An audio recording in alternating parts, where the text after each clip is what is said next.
Good to go? All right. Well, welcome everyone. We're going to go ahead and get started with the GAP exercise workshop. My name is Chris Harris. I'm the Senior Director of Strategy and Engagement, or Strategy and Growth, at the Kansas Leadership Center based in Wichita, Kansas. And I am joined today by my colleague. Is this working? Perfect. Hey everyone, my name is Lucy Petroucheva. I am at the Kansas Leadership Center, a Civic Engagement Manager. I am a philosophy student and a novice pickleballer. Is pickleball getting as popular where you are as it is where I am? Okay. So we're going to have a few people just trickling in, I think, and filling in. And how many do we have with us online? Do we know? Okay, we can't find out just yet. Okay. Well, thanks for being online with us and in person. Yeah, and I'll add that for those online, we are going to be referencing the chat and be asking you to interact with the session just as we are for everyone in person. And Lucy mentioned pickleball. I have not played pickleball, but I am struggling to become a woodworker. I have an old farmhouse I'm trying to restore. It works out some days, and when I have time, I'm pretty good at bar trivia. So a little bit about me.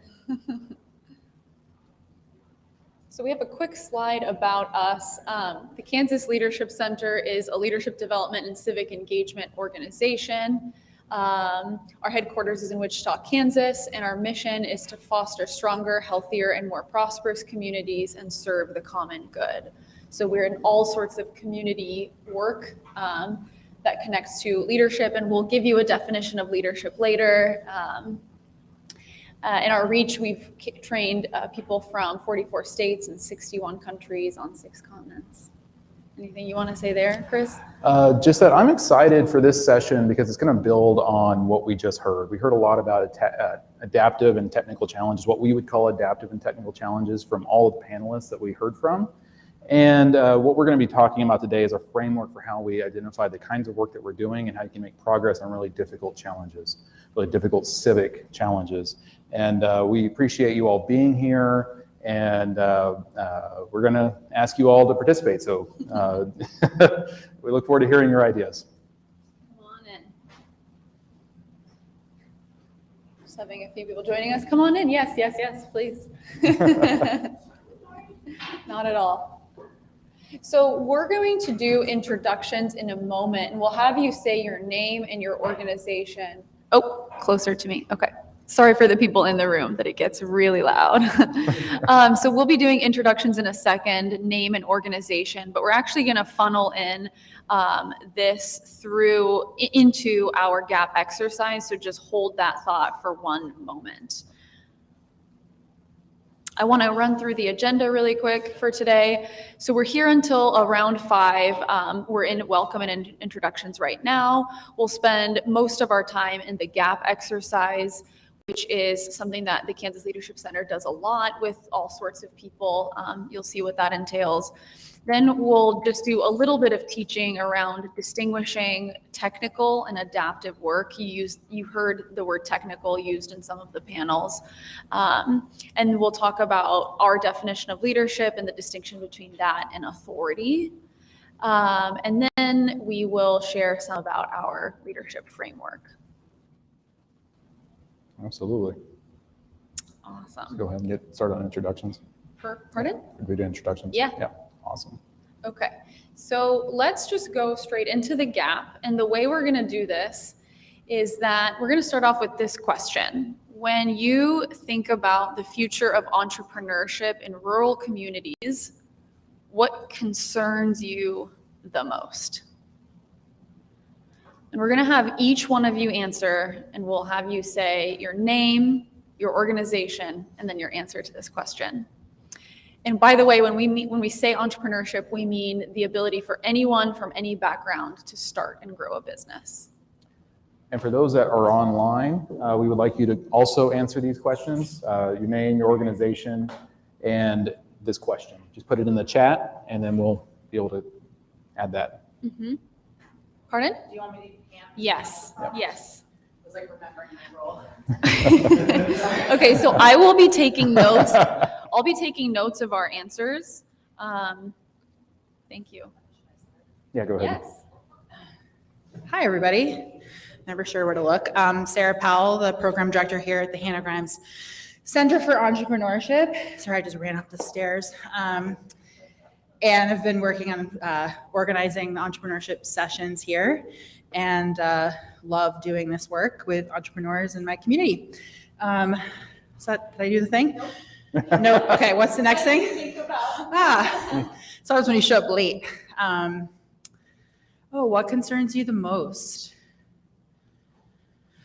What concerns me the most? Now you wish you would have handed the mic to someone else. Yeah, this is, I see, getting my due here. What concerns me the most, I think it's just to be able to, kind of like what was said in an earlier panel, is how do we grow and change while also making sure that we're not leaving anybody behind and that we're like still kind of keeping pace with, what the needs are in our community and what the sort of, I don't want to say culture, but like what people are looking for in the place that we live. Let me make sure I got that. So leaving people behind. Yeah, and that we have frameworks that allow us to change and grow as a community. So your concern there is. Good question, Lucy. You're not gonna let me off the hook, are you? This will make our work easier. Later, okay. Yeah. Maybe let's leave it at that. Okay. Yeah. Okay, I'm gonna pass it. Hi, I'm Nate Burnitz. I work for University of New Hampshire Cooperative Extension. I'm concerned about the deteriorating social fabric in our rural communities and what implications that may have for entrepreneurship. Hi, I'm Kristen. I guess my main concern is the overwhelming control that large companies have over our commerce, and how can small rural communities compete? Leanne Seiler, Network Kansas. My biggest concern would be to make sure that we welcome diversity. My name is Nancy from the city of Claremont, and I guess people getting lost and not knowing where to find the answers that they need. Okay, slow down. Just for me, sorry. Oh, people getting lost and not being able to find the answers that they need. So accessible resources. Sounds good.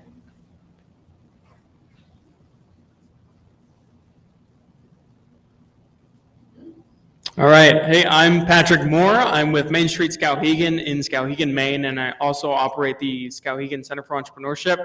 My biggest concern is the often lack of engagement with the youth in rural communities.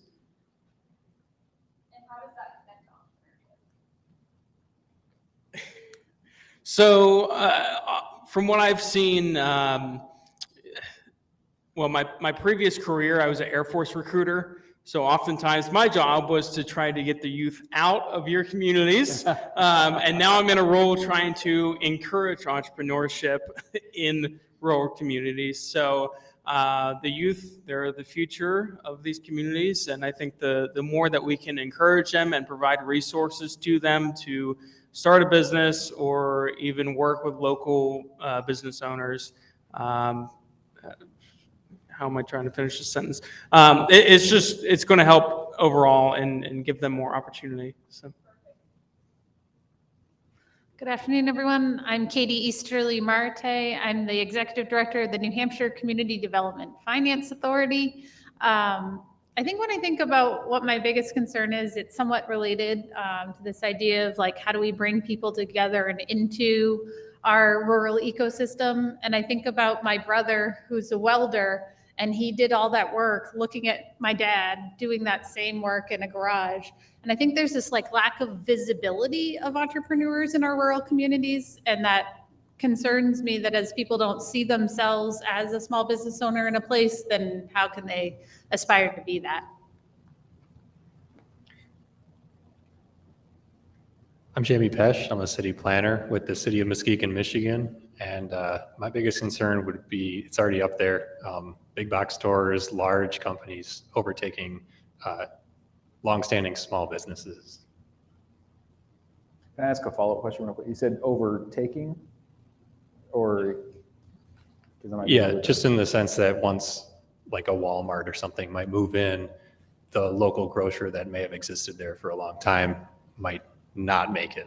Gotcha. Okay.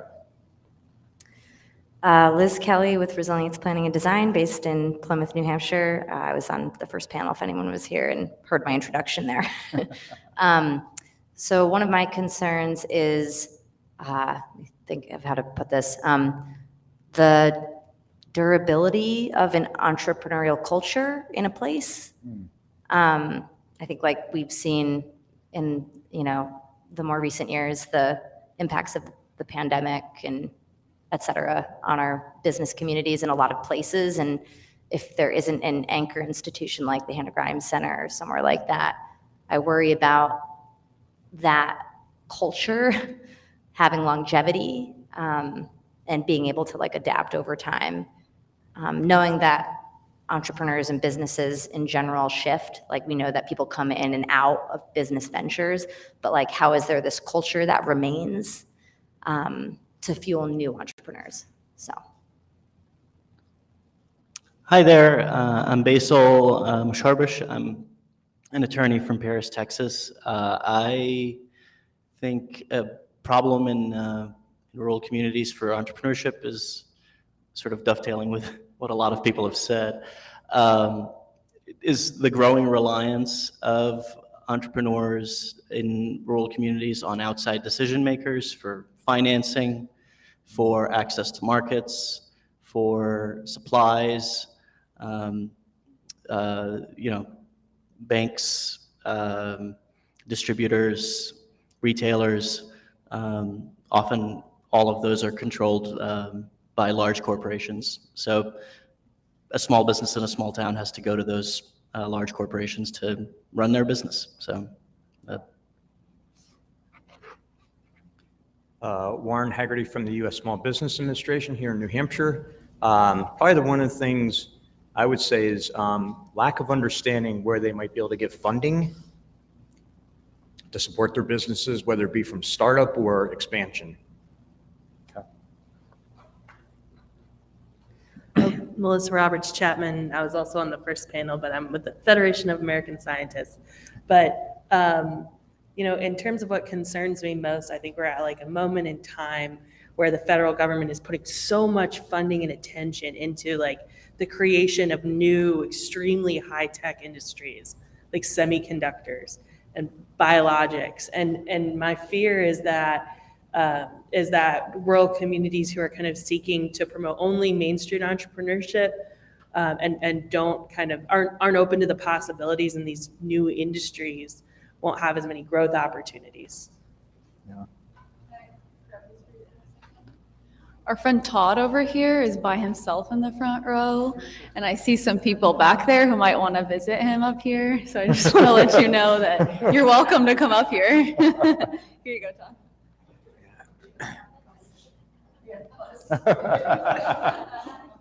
Good, I don't feel so lonely now. Thanks. So Todd Horner, I work for Southwest Region Planning Commission, the regional planning agency that serves this area of New Hampshire. And something that someone said at a roundtable earlier today stuck with me, which was often in K through 12 education, we're training students to be employees and less so entrepreneurs. And I guess so the concern would be making sure everyone has the opportunity to see themselves as an entrepreneur and what that might mean in their own life. Introduce yourself. I'm Marianne Christensen. I'm the founder and the executive director of the Hannah Grimes Center here. And I think, my experience of starting with Hannah Grimes Marketplace with makers and growers makes me really sensitive to how we define entrepreneurship.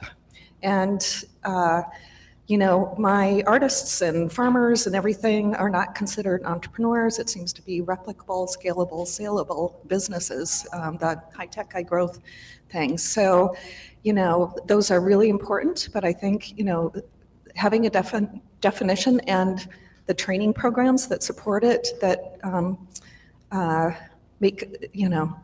has a broader tent for all sorts of entrepreneurs.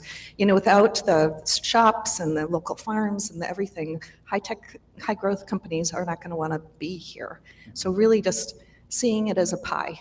And, if we continue on this path of, these companies matter and those don't, then that would make me worried about the future.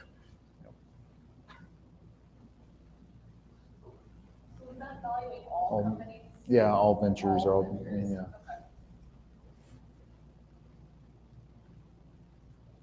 Because if not, none of it's going to grow. Like, it's Yeah. silly that It compromises the whole thing. When you think about Yep. it, but really, but when you do think of entrepreneurship, you think of big fun, nice, comfortable places to live. yeah, rather than welders or shopkeepers or farmers, electricians. All of it that makes life livable in any community. Oh, we're running out of room. Okay. Yeah, I want to make sure you got it. I'll get the last part of Marianne's answer, but. I'm Linda Bell, and I'm the director of an economic vitality program for 3 small communities in the Finger Lakes region of New York State. And I don't know what concerns me most, but one concern is the continuity of availability or accessibility to resources, particularly in communities who are trying right now to bring it together. For example, I'm grant funded, it's year by year, and while people are starting to see me as a central resource or face, and I'm trying to create a system that will continue with or without me or my role. But I came in and there were some who were like, here we go again with someone trying to help. We'll see if it lasts. So I'm trying to make sure there is sustainability for the system that we're creating. Mm-hmm. And I don't know if I'll have time to do it. So that's a concern. Absolutely. I think we have 2 in the back. Do you want to share? I was just to say, I think, yeah. I'll turn it around so people. My Yeah. 2 largest concerns were for entrepreneurs is the blind spot of you don't know what you don't know. And how do you approach that? So I think that was talked about specifically among financing, like not knowing what financing is available or out there, what grants that can be available. Because when you start a business, it's a huge undertaking depending on what it is that you're doing. And the ability to find the different, I want to say auxiliary, the businesses that would support you, your resources as far as your suppliers and supply chain and all that. That's huge, tall order. And a lot of people give up on great ideas only because they are too overwhelmed by, I don't know where to go to get the answers. And then there was something else, but I think that's enough. You'll have plenty of chances to add it. I wanted to ask a couple of. So we're going to do the online? Oh, yes, let's do the online next. Okay, so not everyone in the online has chosen to answer, but we have some great answers from those that have. So first we have Janet Miller with Network Kansas, so a colleague of some of you in the room. My biggest concern is making sure everyone in the community feels they have an equal opportunity to engage in entrepreneurship. So perception of equal opportunity by the community. Then we have Diane McCarthy from the Shenandoah Valley Small Business Development Center in Virginia. And Diane builds on, Diane builds on the comments that have been made a few times about funding and financial literacy for small business. Then we have Chris Carr with Launch Mechanics, right in the neighboring, I think, Peterborough, New Hampshire. I'm most concerned about getting more youth involved. So our friend from the Air Force recruiting days that's now back paying his penance for taking people away. And then 2, integrating local opportunities with the larger economy while highlighting rural innovation and the underexposed talent of rural dwellers. And then I think I would add, my name is Allison Chisholm. I work in community economic development across New Hampshire, Vermont, and Maine. Right now I'm working with Grafton Regional Development Corporation. But my concern is that there is a false narrative about rural America that is shared not only by, people in urban America, but also more importantly by policymakers and funders about what defines rural America. We were talking earlier about the Center on Rural Innovation did a really interesting project that really got to the root of what defines rural America in a more descriptive way, and how misaligned federal dollars and state dollars and policymakers are to actually funding rural America, because much of the funding that is supposedly going to rural America is actually going to what we would describe as exurban America. And the other piece of it is that rural America itself keeps getting bombarded with the narrative that is being distributed about it, that we are not smart, we are not capable, we don't know how to do things, and we need other people to show us the way. And that, starts to become internalized, and I think defeats people before they get started. And probably also keeps young people and others who have innovative ideas from thinking that there is a place for them to be nurtured and developed in rural America.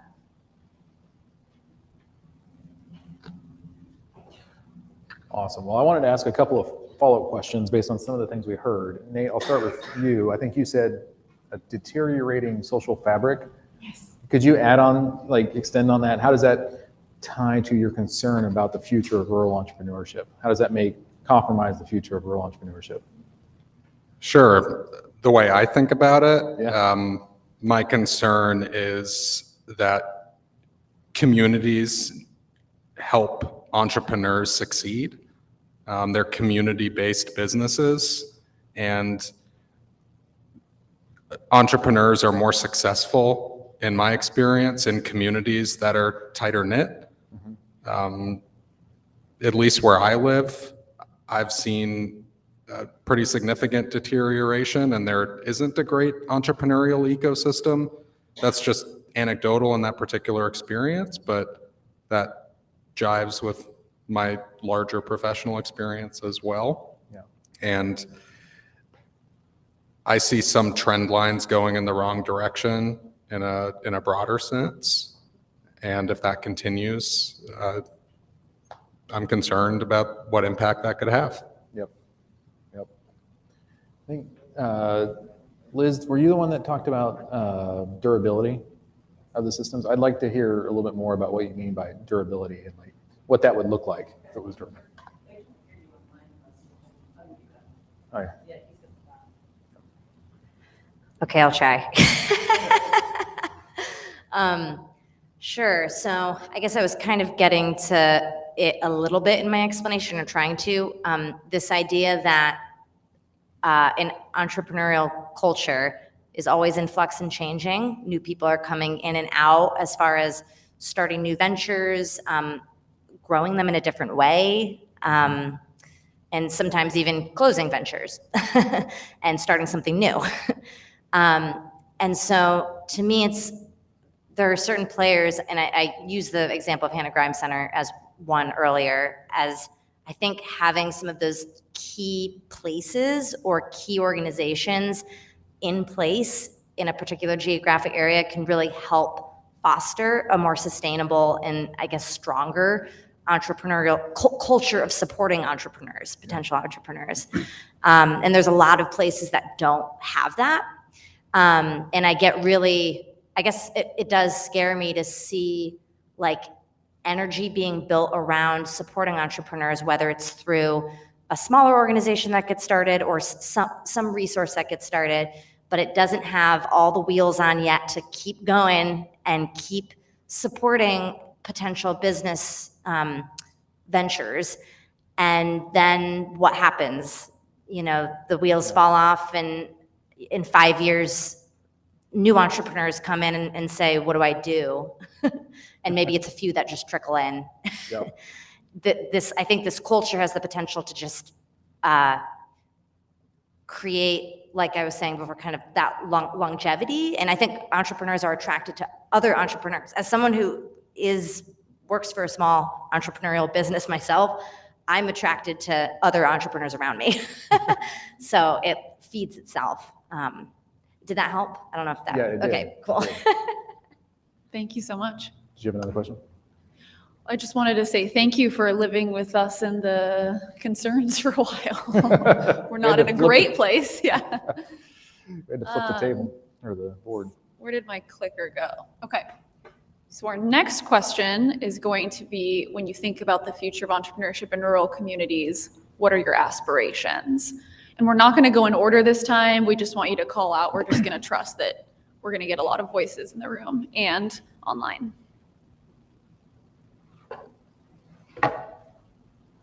Who wants to start?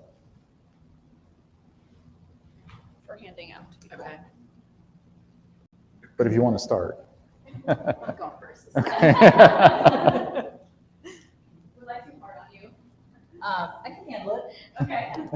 I think a lot about climate change and food systems lately in my work. And so for me, I actually think rural communities are well positioned to solve for some of the problems and the gaps in our food system. So essentially re-regionalizing food systems so that when we're facing climate related issues, like we all eat, that would be nice. I'm food oriented, so yeah.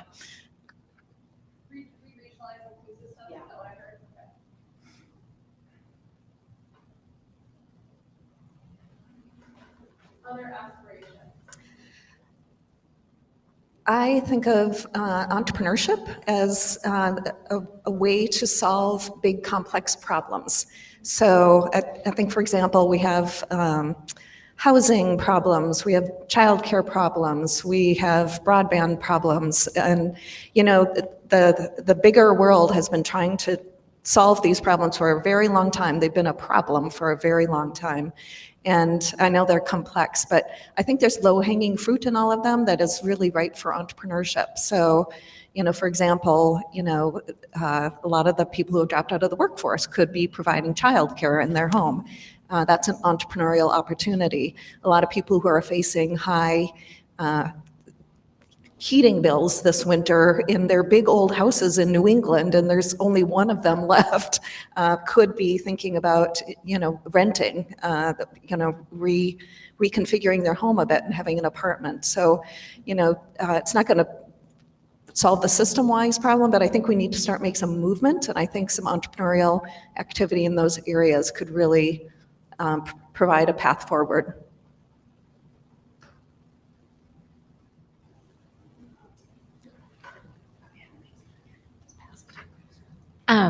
Some of the things that we witnessed during COVID and during the lockdown and things were that we were we were not sustainable in what we could provide for ourselves.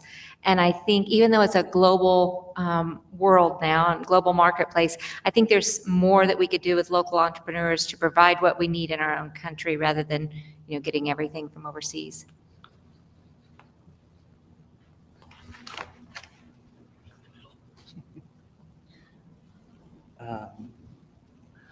I guess as far as aspirations, I would say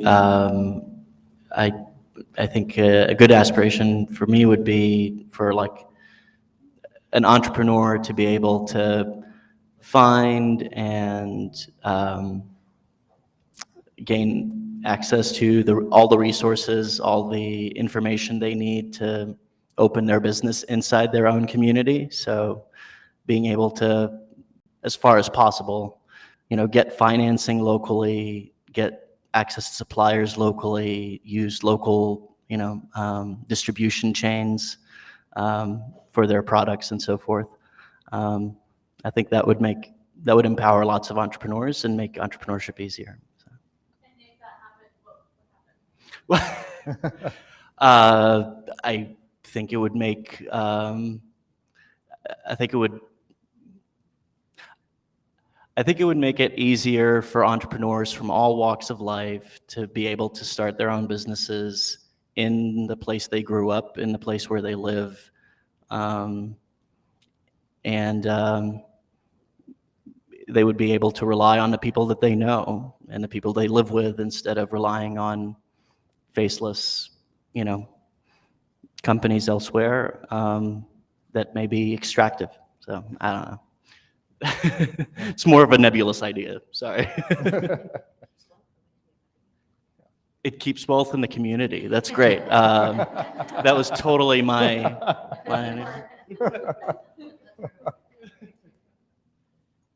When I think of the entrepreneurs I know, most of them have really taken this idea and gotten all kinds of other people that they know that are in their community to add to it, to question them, to help them think it through, and to make it what it becomes as their business.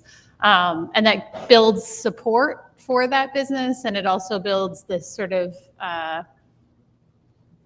collective buy-in to it. And I think if I think about what the aspirations of rural entrepreneurs and communities, it's like if people knew the process and the engagement that happened to build strong businesses, and then could transfer that to solving other challenges, and use that as kind of a way of bringing the best from so many into one thing that can be successful, then I think we could use that model and that kind of that collective creativity to solve other challenges.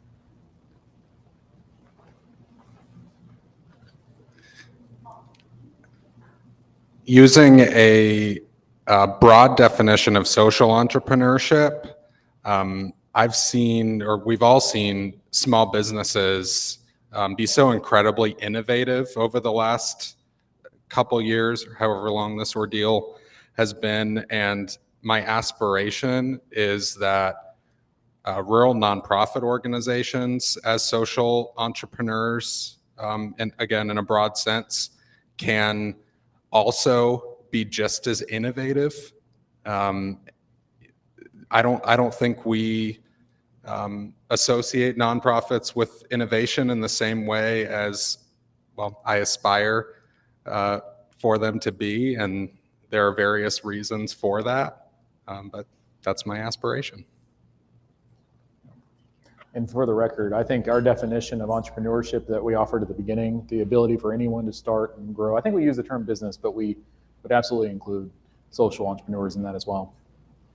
So if nonprofits aren't associated with entrepreneurship, local government is even less so. But I think I think that there's opportunity for entrepreneurial thinking at the local government level as well, and we need more of it. But the specific aspiration that came to mind for me was just thinking about anyone who has a retirement account and where that money goes. It's usually away, right? Mm-hmm. And it's usually to not such great things that might not be aligned with our values. What if we could capture even a fraction of that stream of money for investment for local businesses and entrepreneurship? That's I think that would be amazing. So that's my pie in the sky aspiration. In retirement savings invested locally. Nope. Yeah. That's...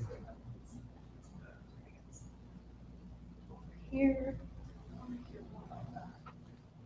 Okay, some input from those who are joining us remotely. Diane suggests that she is already involved in a strong entrepreneurial ecosystem in the Shenandoah Valley of Virginia, but she would like to see more collaboration between the agencies supporting that ecosystem to reduce duplication of services. And then an interesting sort of complementary comment by Janet Miller that she wants to make sure that rural communities and maybe that entrepreneurship helps communities retain vital services so that they can remain a desirable place to live and work, which I think also supports Marianne's thought that maybe entrepreneurship can be a solution set or a methodology for solving big problems and providing those vital services in their community. And then Chris was the good player who said, you know, her aspirations are directly related to solving her concerns.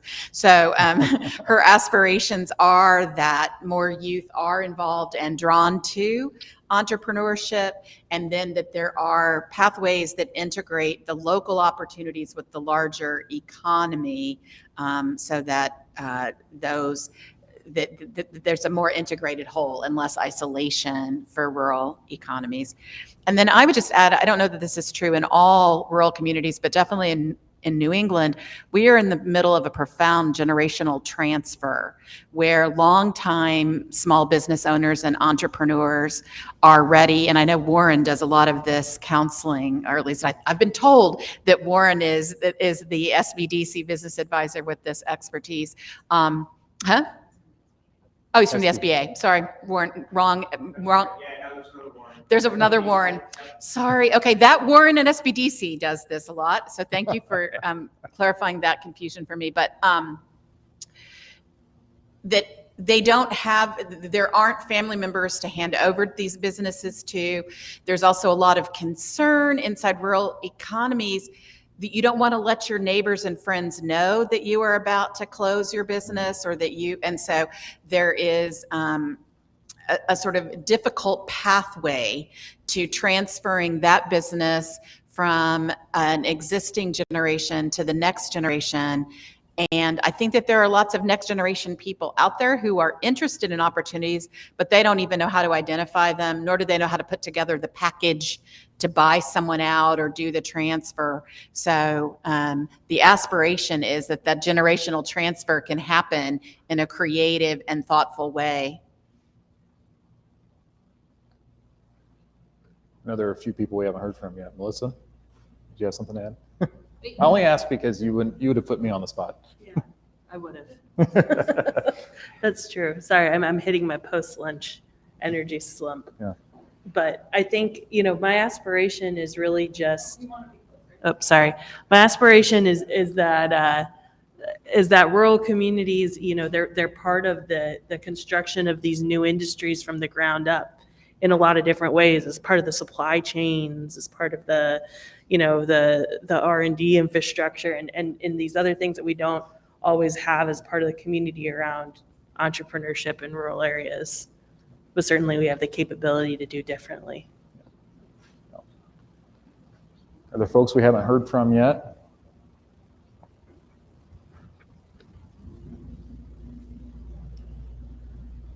Let's see.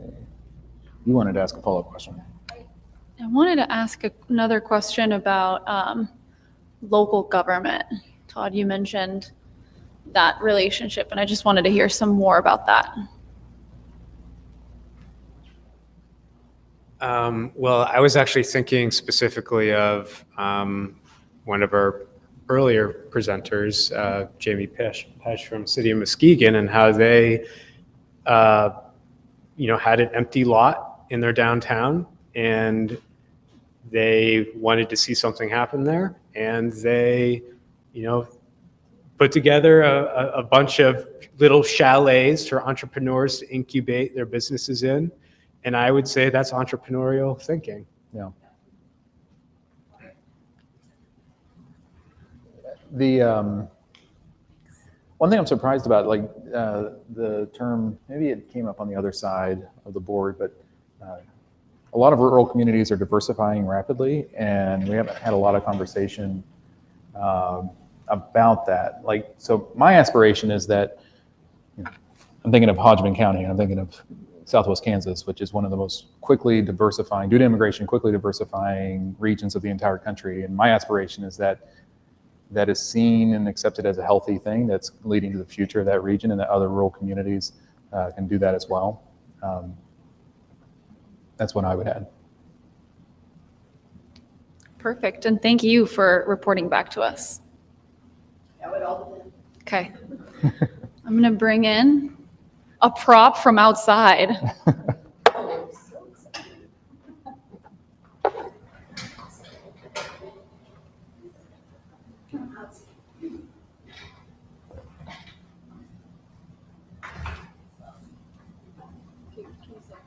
Yeah, I got it.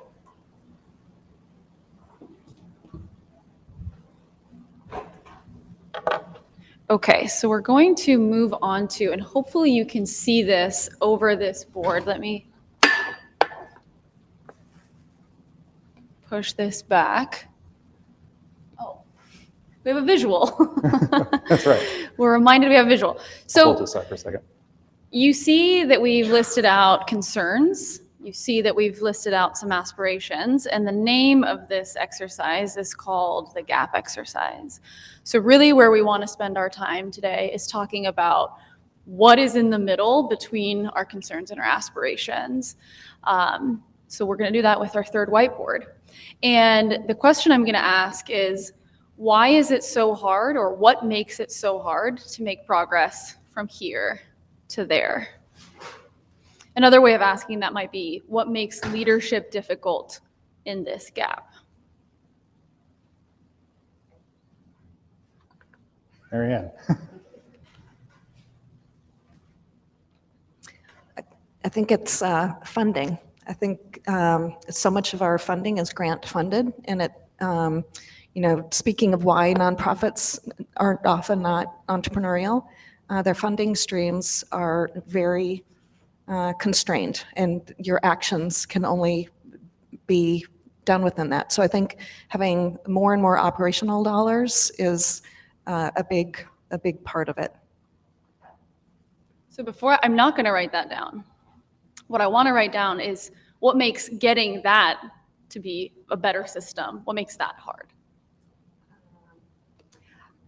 A shortage of resources. I think it is, the more you do as a nonprofit, the more it costs you. It's just the flip of business. The more business you do, the more money you make. So it's a weird funding system that we have inherited. So I think the challenge is getting, and we've had some examples. So the New Hampshire Charitable Foundation in New Hampshire has moved its funding to almost exclusively. Their larger funding is operational funding. They still have small project grants. So I think it's in the funding world, is to just, if you've got an organization that has proven impact and a strong track record, just being a little more liberal with their funding. So I think it's educating the funder community. Engaging the funding community. Yeah. What would that look like? I'm just curious. Anybody else want to help me here? That's, I do that for a living. I'm not What I'm trying to get at is that I imagine that a lot of you understand and know that problem, but what is underneath that problem? Like starting to get at, okay, so what does it look like to impact those systems, and what makes that so difficult? Okay, love it. Put that way. I think I'll give an example of something that was, amazing to me. So in the state of New Hampshire, as the funding went out, the ARPA funding, there was a tranche of money for businesses, and there was a tranche of money for nonprofits. The businesses got a check written to them. Nonprofits applied. They went through a challenging process. We had to report afterwards.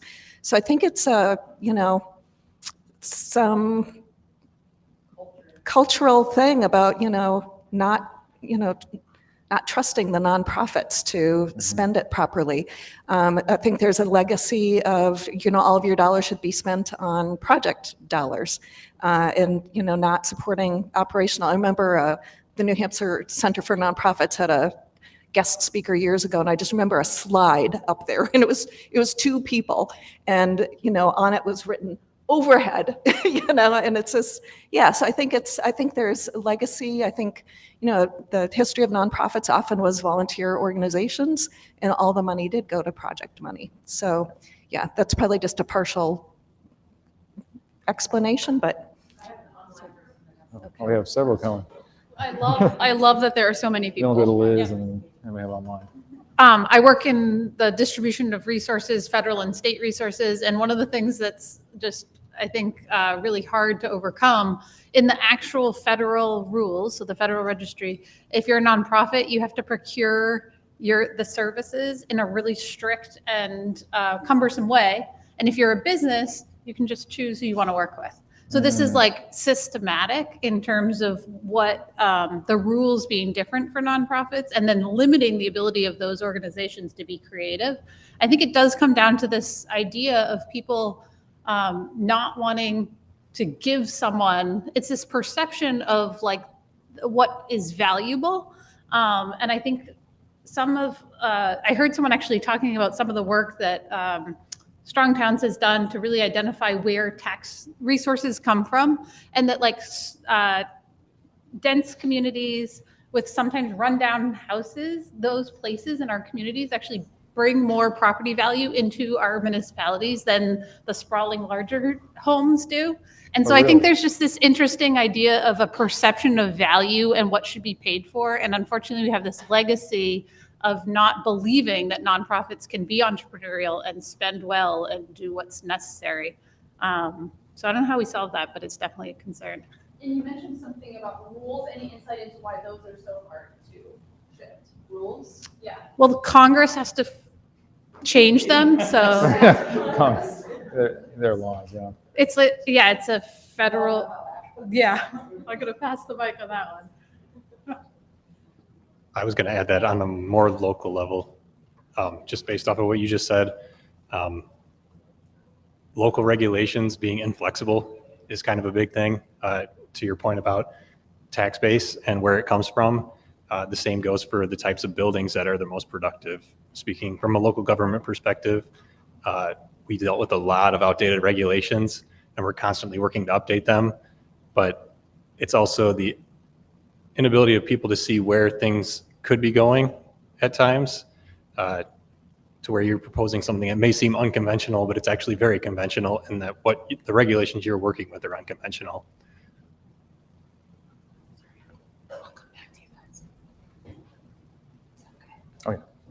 So from Allie McInerney, this is sort of a different take on why it's so hard to get the funding, that there are myths around the investability of rural, that investment in rural is not going to pay off, the ROI, I guess is what,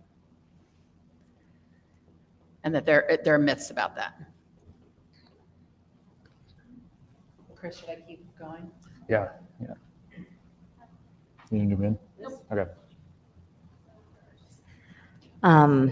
So this is more kind of like a big picture thing. But while some of the concerns and aspirations to me are a little clearer, some are big. And I think probably require longer range planning, multiple projects phased over time in order to get the kind of desired effect of those, whether it's addressing the concern or reaching the aspiration. And it makes me ask the question of just why is it so much easier to just make these smaller interventions without really taking the time to figure out how to achieve this bigger goal? And I guess a couple of things come to mind. I think there's a sense of urgency, okay, we have these things that need to be addressed. Let's start addressing them now so that we can make progress and feel like we're making progress on achieving those, which sometimes works to some degree. And the other piece of that is impatience and wanting a quick solution just in general. And also coming from sort of the local government place, I think getting the small wins is really important to maintain the work that you're doing, because a lot of it, you're working in a political environment oftentimes, or at least with a lot of competing interests and priorities. So I think some of those underlying things make it really hard to more effectively address the concerns and plan for reaching the aspirations. Yep. I would even say like off of this one would be like short-term light wins and thinking. Yeah. And then I know there were a couple other hands. I just want to sort of deepen the perception of value, sort of how that affects, creates a gap, or that creates an obstacle. I think on the one hand, there's I call it the sort of the low self-esteem problem, which is that like lots of rural communities just don't think that cultivating local businesses is particularly impactful. Partly because they think that attraction is more important, or that there just aren't that many entrepreneurs in the community. So the perception that entrepreneurship is not valuable to the community. But on the other hand, there's also a perception of about core neighborhoods that often have small businesses in the community that are locally owned. They're often perceived as the neighborhoods that are not necessarily contributing to the tax base, as folks talked about. When you actually run the numbers on property taxes and infrastructure costs, you realize those are exactly the communities that are contributing. So yeah, seconding the perception of value concern and sort of deepening it a little bit to, yeah. That's it. Sorry for my handwriting.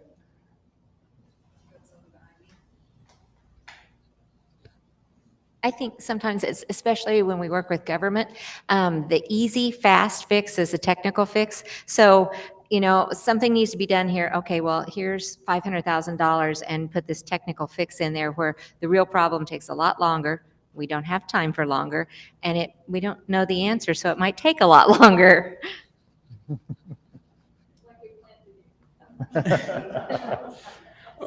So I just want to speak to the leadership piece and kind of go back to the training students to be employees. Oftentimes we're training future managers rather than future leaders. Well, it's easier to start with. And the managers are helping to meet the bottom line. That's really their point. I think leadership gets tossed around a lot, and especially just my experience in the military. Everyone can be a leader, but there's not always. Not everyone's a great leader. That doesn't mean they're any less than anyone else. But leaders and managers, it's definitely a separate role. So. Earlier, Kristen had you.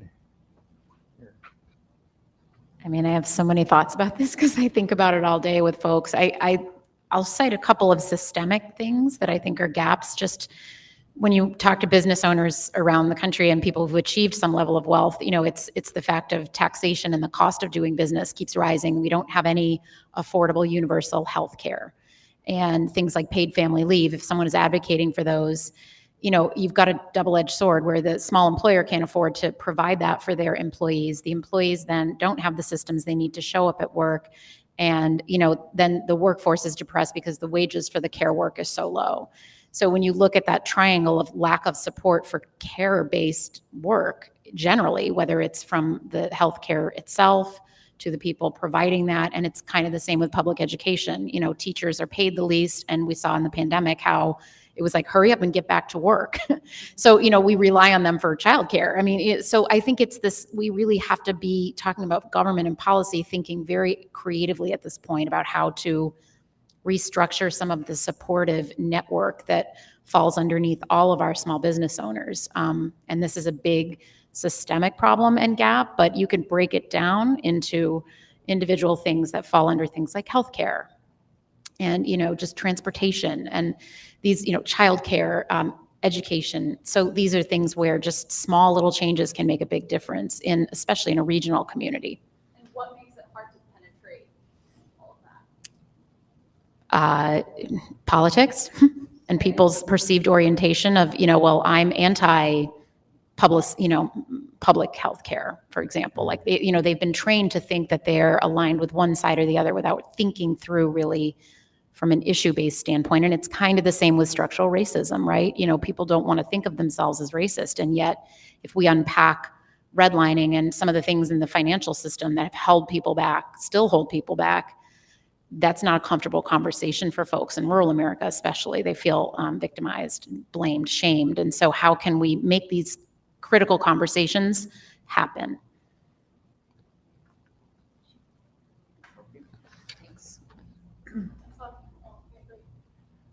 I was going to say that sort of why is it so hard and what makes leadership difficult? I think it's so hard because it takes staying power.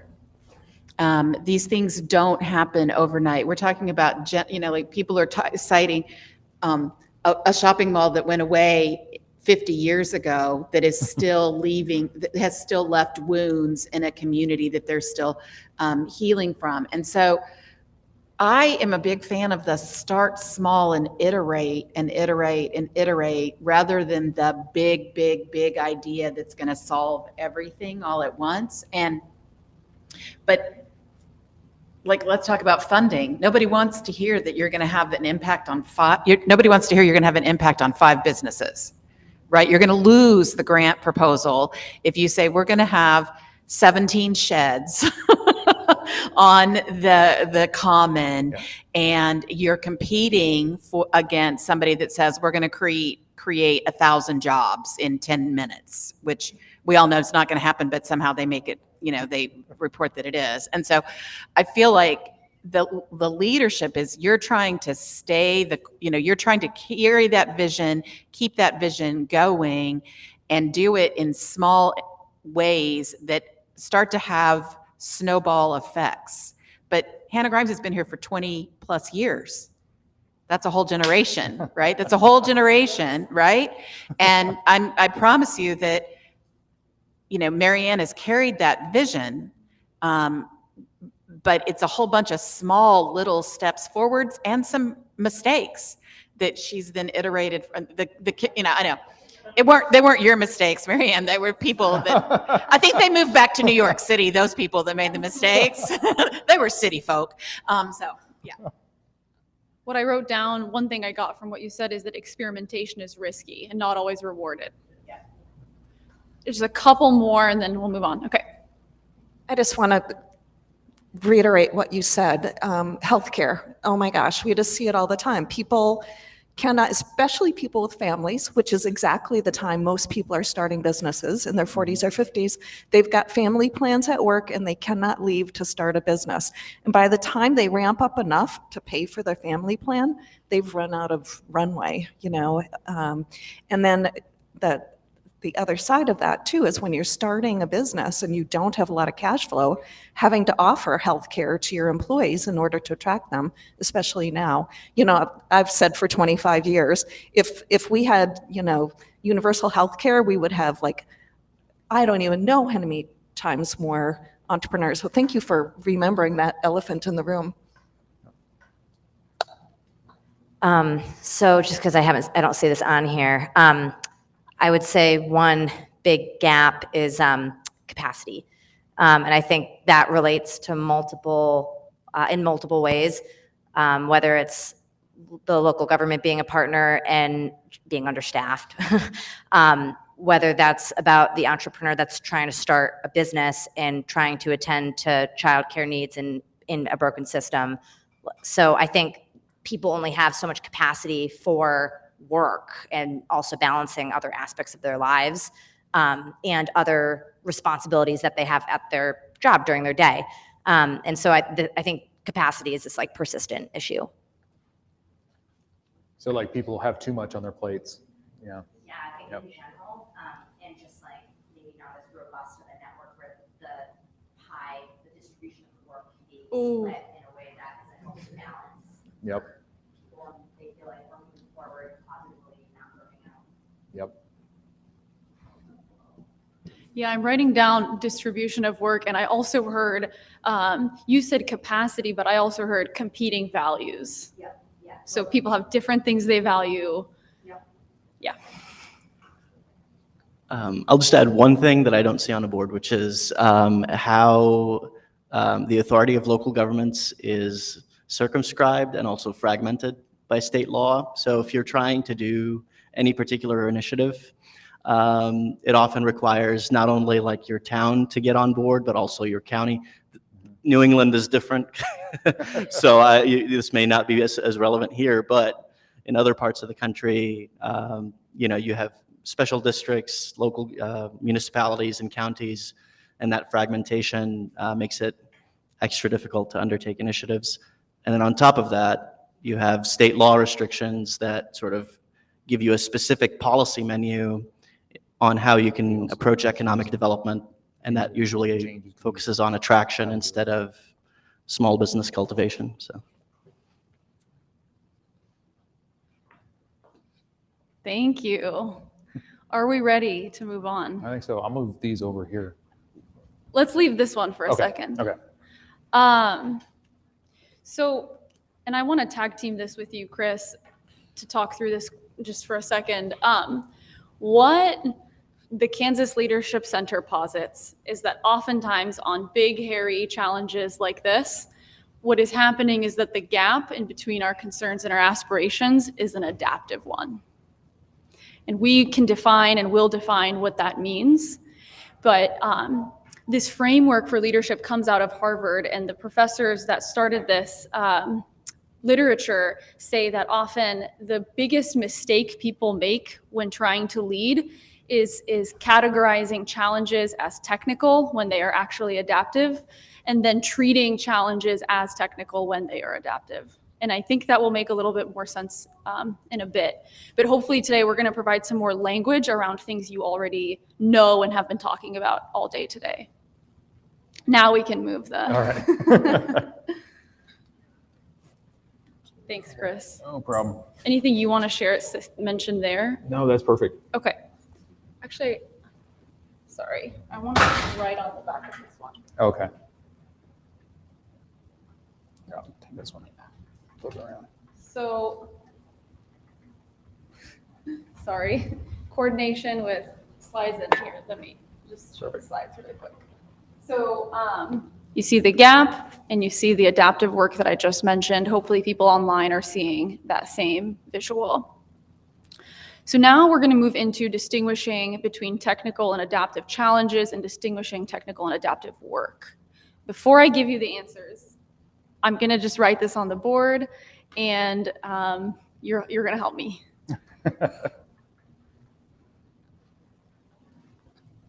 Wait just 1 second. Chris, I'm going to pull these up, and maybe you can dictate with me. Yeah.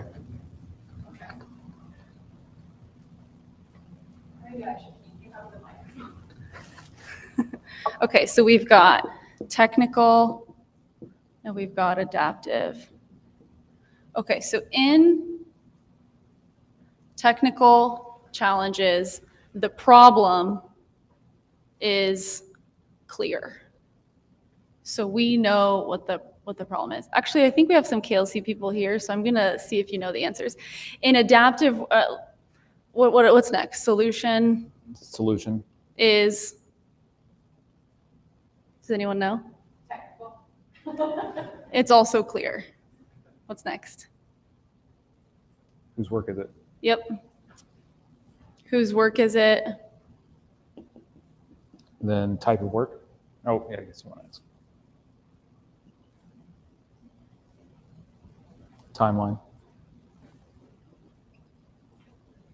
Expectations. And attitude toward challenge.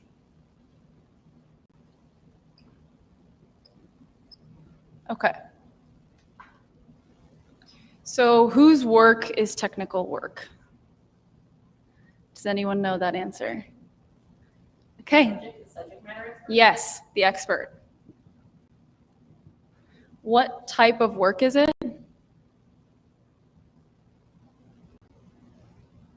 Efficient. Functional and efficient. The timeline is as soon as possible. And we heard you all start talking about this. Do it now, do it immediately. Treat it like a technical challenge. What are the expectations? Go, what? Outcomes? So yes, solutions. We expect that we're gonna get clear and clean solutions. And what is our attitude towards the challenge?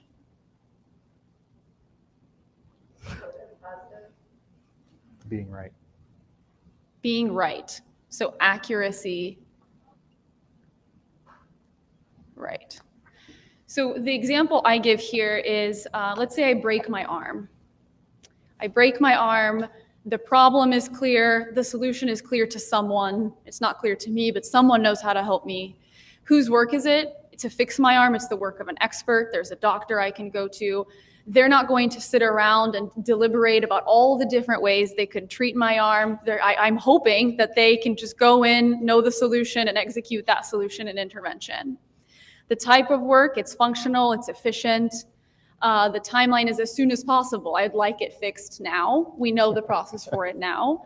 The expectation is solution. So I would prefer to not move towards progress on my arm, but to actually have it fixed. And then for our attitude towards challenge, I want it done right. Right? Okay. So now for adaptive, let's do the same thing. So the problem on adaptive challenges is, what does it say? It says requires learning. Okay. I like unclear. Requires myself. learning, unclear. Someone else said something. Murky? Yes. Yes. We're going to rewrite the graph. We'll totally change it. So what's the solution? What is the nature of solutions on adaptive challenges?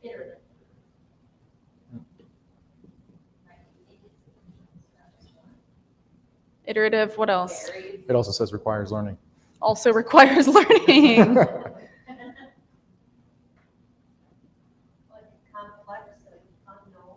Yes, yes. Yeah. Not everyone will agree. Unknown. Yes. Phased, yeah. Whose work is it? Somebody else's. Okay, so I heard everyone. Stakeholders is what it says. Everyone. Yep. I do like the answer here of it being stakeholders. It's people who have some sort of stake, some varying level of stake around the challenge.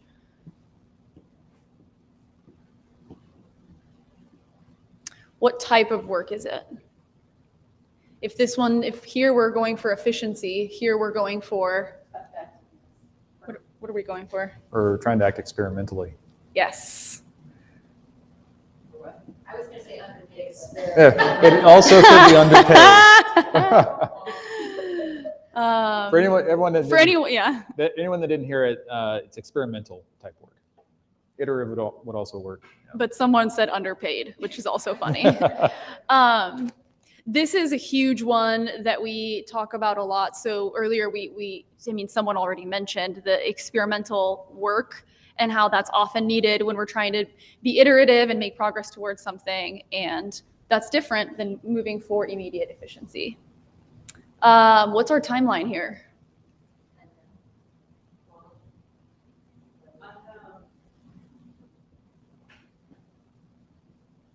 This is speaking to your request for more time. And what does it say? It says long term. Long term, Yeah. yep. Our expectations, so under technical work, our expectation is solutions. What's our expectation here? I really like this one. Progress? Yes. Progress. At KLC, when we hear someone say solve, I'm like, Yeah. Progress. And what is our attitude towards the challenge? Okay. I love your sloggy word. Pardon? Visionary? Staying curious. Being Curiosity. Curiosity. Creative. Curiosity, creative, yeah.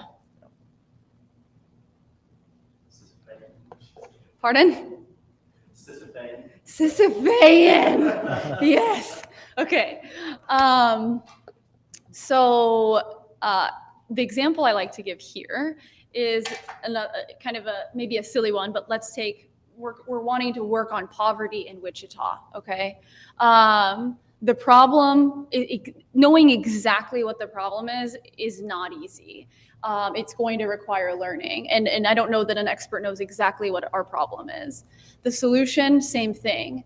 There's no expert that can come in and just solve it for us. It's actually going to require a lot of different people working through their own perceptions, values, habits, etc., different entities and individuals in order to make progress. We're going to need to act experimentally to make progress. It'll take a long time. There's no timeline that I could necessarily give. We're always working towards progress. It's not guaranteed that we will know the solution, that we will ever get to a full and final solution. We're just working towards progress. And in the midst of all this, it is best if we leave behind our attitudes of being right and actually adopt an attitude of being more so curious. Now we can move these out of the way. Chris, anything you want to add there? Yeah, so I actually wanted to comment on the experimentally, like act experimentally. That's one thing that when I go through KLC trainings, it always stuck with me. I'm like, well, you may not be rewarded for acting experimentally, and there's risk involved. And so a big part of the work that we do is helping people diagnose, like, what is your comfort zone? What is within the space of what's risky enough to make a change, but safe enough that it's not an unbearable risk. And so. Another thing I want to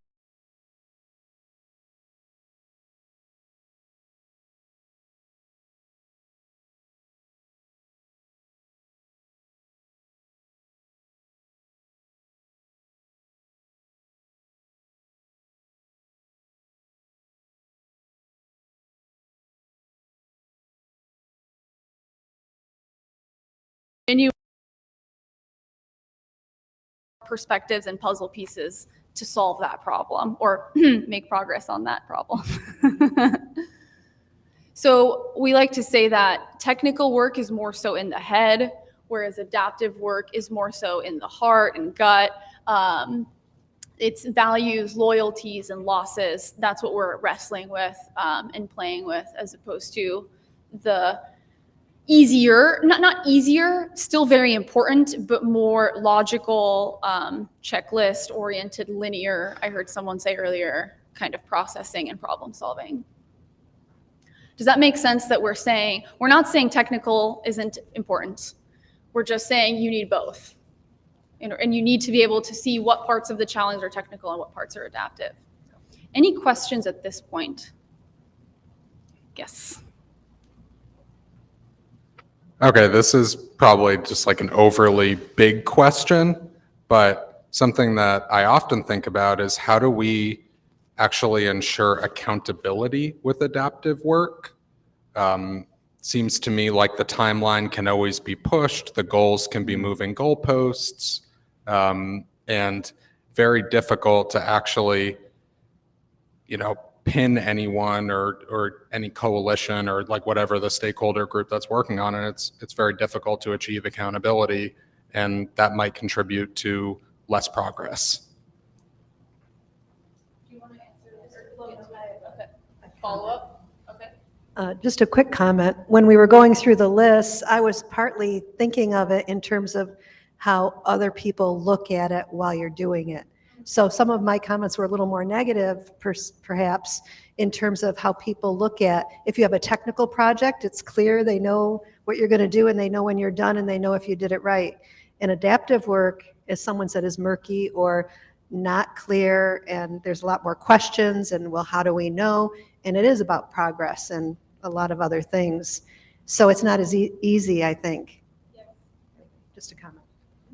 Yeah, it's not as easy to see or report on or keep track of. And Nate, I don't know that I have an exact answer to your question. What comes to mind for me is how someone was talking about trust earlier. And just my sense is that if there's more collaboration and trust being built in a system, then I think it's not like accountability doesn't just go out the window, although it is harder to track here. But I think the more trust and the more collaboration, the more the work still gets done. Do you have a thought? I would add that our base belief is that everyone can exercise leadership. That's what we were founded to do, is to help everyone access a framework by which they can exercise leadership and make progress on difficult challenges. But at the same time, we recognize that authority has an important role within that system. Even in a system where we say everyone can lead, authority has a role, and part of that role is accountability. And so just acknowledging what you say there, and that is part of the role of authority. Yes. I don't know the answer, but it's, well, an answer, but it's, I guess, a thought. Is I can see how it would be valuable. I can see how it would be valuable to just like identify who the players are at the beginning, which I don't really know if there is a beginning per se to addressing even adaptive challenge, because usually you often see that there are people who have already been trying to tackle that issue. But like actually identifying like who are the people that are doing the work to move forward, and like, do we all know that we're all doing the work? I think you just touched on some, I'm not going to do, but I wanted to comment on what I find so difficult about adaptive challenges, which is that like you're catching up to people that have already been working on it for a long time. Like, we've already been trying to tackle this. yeah, exactly. And there was a. One of the things that I've heard about in terms of using adaptive work to solve challenges is that commitment to the same outcome. So a lot of times when we talk about advancing housing solutions for people who are precariously housed, adaptive work is actually proven to be more successful at ensuring people have housing stability. But there has to be an onset of a commitment to ending, for instance, in a particular community, homelessness, and then working towards that and tracking that goal, even though your solutions may be long-term you do it in that way, but the commitment is upfront and it's bought in by the stakeholders. Perfect. One more slide here on this. So again, under the problem and solution, under technical work is clear and adaptive requires learning. The locus of work for technical work is in authority, and we'll define what we mean by that in a second. Whereas in adaptive work, it's about stakeholders. And the type of work, here we're optimizing for execution, and here we're being experimental and taking smart risks. We're never telling people, go get yourself fired, go get yourself a divorce. We're saying like, rein it in, think about what your boundaries are, and maybe step out 1 step, 2 steps out. Distinguishing leadership and authority. Actually, one more thing I want to say before this. I think task number 1, when we think about problem solving, is just seeing the adaptive elements. That's why we're starting here. That's why we do the gap exercise. It's to point out a lot of this work is technical, as you know, but there are parts of it that are adaptive, that are the murky stuff that lasts for a long time. Let's get good at identifying what those things are before we can even talk about how we actually make progress on them. So we define leadership as mobilizing others to tackle pressing, daunting, and adaptive challenges. Whereas authority is the provision of protection, direction, and order in exchange for cooperation. One thing I like to say on the top is for leadership, if I know a process and I need to teach that to Chris, I'm not leading him, I'm training him. Or if I want to see to it that he does something, I am managing him. But leading him is mobilizing him to do a lot of experimental stuff that I don't know how to do, and to see what comes of that and make progress on the adaptive challenge at the center. I don't know if you can actually see this. I'll just read through a little bit. So under authority, you have a positional influence. You have your role and your position that you can use to influence change. You're there to provide expertise, provide direction, demonstrate your knowledge, act based on your expertise. And boy, does that feel good when you know the answer and can provide it. And the temptation is always there to be that person that knows. You're focused on efficiencies. You're holding to tight timelines. And you're providing supervision, you're answering questions, you're giving direction. Under the leadership side, you're actually using relationships and earned credibility to make progress. You are modeling not knowing, so you're doing a lot of exploration. Like, what do we know? What do we not know? You're demonstrating curiosity and learning. You might be actually loosening agendas and timelines. I love when I see this happen in meetings where someone will, the head of the meeting will just say, actually, you know what, like, let's just scratch this. What's like not being said right now? That's an act of leadership, not holding to a specific timeline in that case. Asking questions, encouraging ambiguity, tolerating uncertainty. Thinking about encouraging ambiguity, oftentimes we're asking, well, this is how we see the challenge, but how do other people see it? God, that gets murky now when we have to think about what other people feel and think and value and want. And we're encouraging collective accountability. So I think that's kind of interesting to your question, Nate. So under supervision, we're providing accountability and a structure for that. But under leadership, we're actually encouraging that together we're going to be held accountable for progress. In authority, you're managing conflict by avoiding or resolving it very quickly. Under leadership, you're actually allowing it to surface. You're helping others explore the sources of that conflict. And then under authority, you're using hierarchy or rank, whereas here you're using a stretch beyond hierarchy or rank. So there are ways I can influence people based on my position, but to make progress on adaptive challenges, I'm probably going to have to use a lot of social capital and credibility outside of that. Because otherwise, how am I going to engage all those people that don't report to me? I will say, sometimes when we show CEOs this, they get really pissed off. Because we're saying you can have a position of authority and you might never exercise leadership based on this definition. You might be exercising authority, which is really important. And we really, really need you to keep doing that. But that's not the same as exercising leadership. But if people will exercise leadership in your system, we are going to need you to be a champion of that and know that there's going to be some experimentation, some longer timelines, some collaboration going on. What happens when you've got a leader that is... Sorry, I'm just interrupting with a question. What happens? What happens? No. What happens when you have a leader who is under the authority of someone who doesn't want to allow that leadership?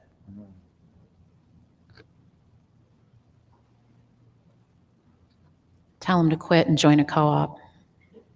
Seriously, like those jobs are dead. I think that's what we're starting to see is our economy has undergone a major cultural shift in COVID times for any knowledge-based worker. And it just people, the youngs that I'm working with, they're not going to put up with this nonsense, the abuse of authority, not anymore.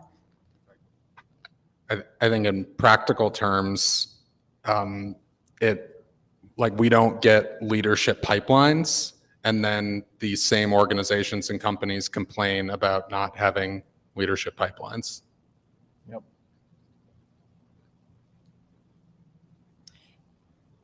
To give just a different answer than those two, I would say even in that one-on-one relationship, if I'm the leader in question and my authority figure is not allowing me to much wiggle room, I think I need to exercise leadership. Like I need to sit down and diagnose what might be going on with that person, what might be going on, what pressures might the system be putting on that person to be asking me to behave so strictly and in such strict lines. And then how can we begin to experiment with that and broaden the conversation? I mean, there's a whole list of things, but I think that in and of itself is a leadership challenge, is how to move that person. We just want to say, I know we only have a few minutes left, right? We only have a few minutes left. Yep. So I just want to run through a few things. You saw, yes, this is what I wanted to show. So we've got the concerns, the aspirations, and our gap. We've got the adaptive work we know needs to happen. And what KLC does is teach these 4 capacities. So to diagnose the situation, to manage yourself through the process, ways to engage others and energize others, and ways to intervene skillfully. We have a whole framework built out underneath this that we're not going to get into today, but that's what we do.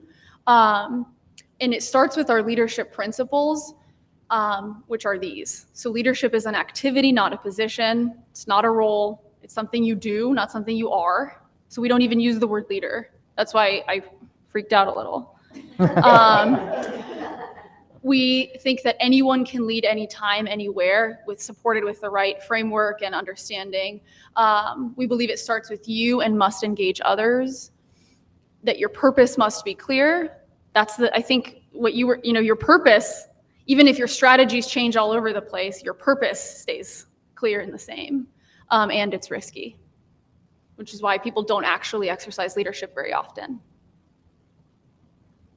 I have a quick question about that framework. Do you Yep. do that work with entrepreneurs specifically too? Have you ever done that, or do you want to? We do it with all sorts of people and in all sorts of systems. We are about to start doing it we hope to start doing it with entrepreneur support organizations. Yeah, we've been active in how many countries? I think we said 64 earlier. Yeah. So Yeah. it's like not just for Kansas. No, Yeah, right. We've moved beyond. Yeah. And people come to Kansas to learn. So I think this is the argument we want to leave you with, so that there's a gap between where we are and where we want to be. The gap is difficult to close because it's adaptive. Authority alone is not sufficient to close the gap. They need people exercising leadership as well. Leadership is required to mobilize people to do difficult work, to mobilize lots of different stakeholders, to do lots of different difficult work for them. Progress is going to require us to do something different, and to make progress, you need to follow our framework. Chris, were you going to say anything? I just want to thank everyone. Our aspiration for this is that you get to see your work a little bit differently, that you get to start to exercise that muscle of identifying what's technical about your work and what's adaptive about it. And a big part of what we do in supporting communities and entrepreneurs and ecosystems is long-term. We probably individually may not see the end result of everything we start today, and that's because it's adaptive. And there are frameworks like this one that can help you do that. So we just appreciate all you joining us. Of course.